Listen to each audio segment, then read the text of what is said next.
ও গ্রুপের অ্যাডমিন, আমাদের মনের কষ্টগুলো কেন বুঝো না?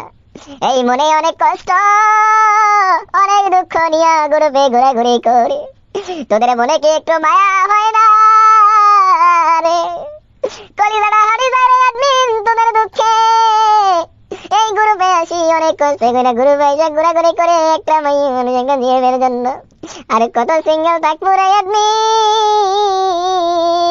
তোরা যদি এই সিঙ্গেলের কষ্টটা বুঝতে পারতি, তাহলে প্রতিদিন আমাদেরকে একটা একটা কইরা জিএম দিতি রে। মনে অনেক দুঃখ নিয়ে গ্রুপে যখন আসি, একটা মেয়ের প্রতি যদি ক্রাশ খাই, ওই অ্যাডমিনের ভয়ে কিছু কইতে পারি না রে। যদি অ্যাডমিন আবার রিমুভ কইরা দেয়, অ্যাডমিন রিমুভ কইরা দিলে আমার মুসালা আর মুরে। এই অ্যাডমিন তোদেরকে একটু দয়া নাই, মায়া নাই? তোরা এত বড় স্যার, তোমার কেমনে হয়? আমাদের সিঙ্গেলদের কষ্ট কি একটু তোদের কষ্ট হয় না?